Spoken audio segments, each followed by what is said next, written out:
Hi students, आज हम आपको दिखाएंगे एक एक्सपेरिमेंट। हालांकि ये 10th क्लास की एक एक्टिविटी भी है, आपने पढ़ा होगा। यदि आप 10th में हैं तो पढ़ रहे होंगे, और अगर आप क्लास 11th में हैं तो आपने पढ़ा होगा। ठीक है, क्या आपने देखा होगा जो हमारा जिंक मेटल होता है, लाइक दिस, ये हमारे पास क्या है, जिंक मेटल है। ठीक है, जिंक मेटल को जैसे ही हम किस में मिलाते हैं भैया, हाइड्रोक्लोरिक एसिड के अंदर मिलाते हैं, लाइक दिस HCl के अंदर मिलाते हैं, तो यहां से एक गैस बनती है जिसको हम कौन सी गैस बोलते हैं भैया, हाइड्रोजन गैस बोलते हैं। और वो जो हाइड्रोजन गैस होती है उसके सामने जल्दी भी मोमबत्ती लेके जाए पॉप साउंड के साथ जलती है। ठीक है ना, तो वो एक्सपेरिमेंट मैं आज आपको दिखाऊंगा, और साथ में ये भी क्लियर करूंगा कि सबसे हल्की गैस होती कौन सी है, हाइड्रोजन होती है या हीलियम होती है, इसको भी मैं क्लियर करूंगा। ठीक है ना, तो बने रहिएगा, शुरू करते हैं हम लोग। ठीक है,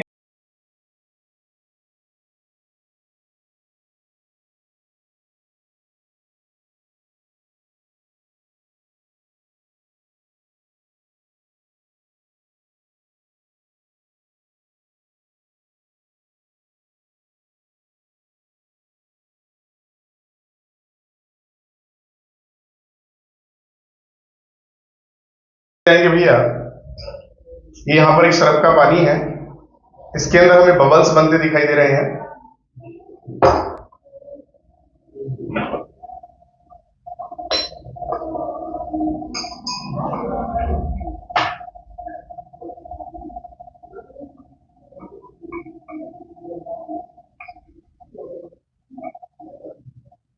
ये हाइड्रोजन गैस के क्या है, बबल्स हैं, आपको बीकर के ऊपर दिखाई दे रहे होंगे।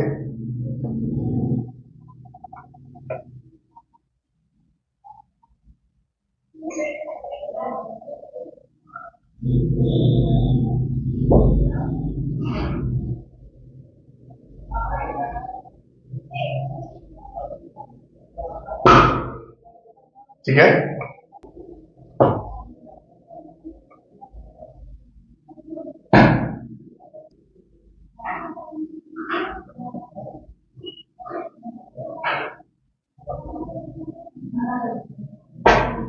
ठीक है, तो ये क्या करता है, पॉप साउंड के साथ क्या होती है भैया, जलती है। ठीक है,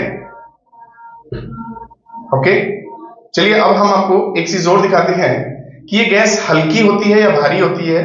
आखिर हीलियम इससे ज्यादा हल्की होती है या ये हीलियम से ज्यादा हल्की होती है, उसको मैं अभी क्लियर करता हूं। ठीक है,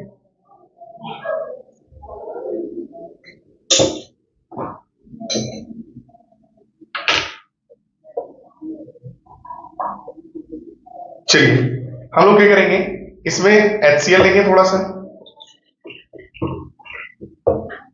और इसमें थोड़े जिंक के टुकड़े डालेंगे,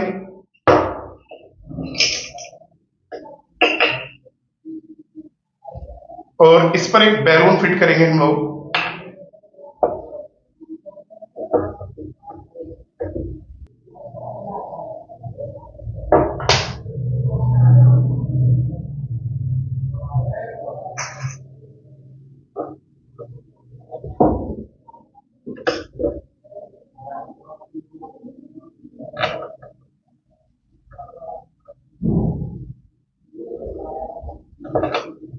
और ये बैलून आपको फूलता दिखाई दे रहा है।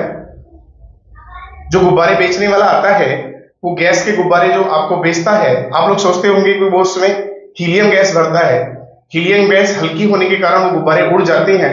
नहीं भाई, हीलियम गैस जो होती है बेटे बहुत महंगी पड़ती है। यदि गुब्बारे बेचने वाला हीलियम गैस गुब्बारों के अंदर बेचकर भरकर बेचेगा तो भाई उसे बहुत ज्यादा कॉस्टली पड़ेगी, बहुत ज्यादा महंगी पड़ेगी। ठीक है ना, तो उसमें जो वो गैस भरता है वो हाइड्रोजन गैस भरता है। ठीक है,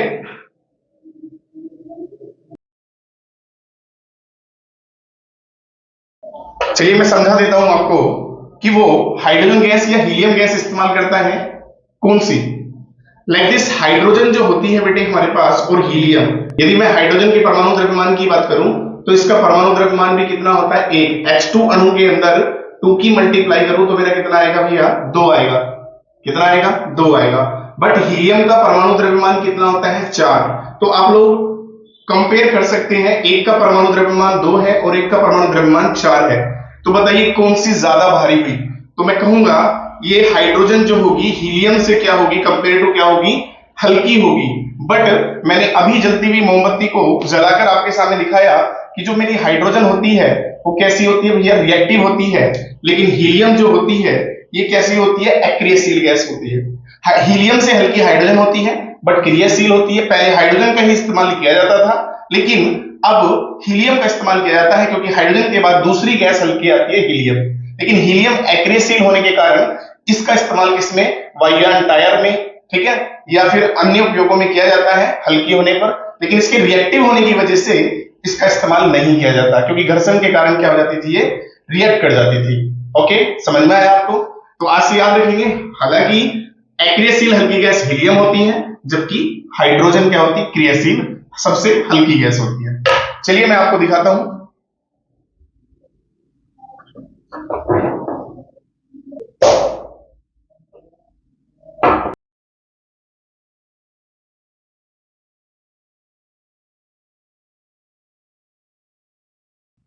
ठीक है, मैंने इसमें हाइड्रोजन को भर दिया है।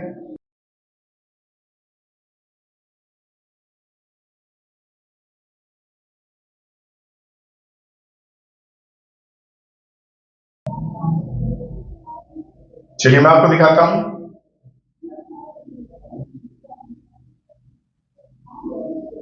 देखो, हाइड्रोजन गैस के कारण क्या हो रहा है, उड़ रहा है।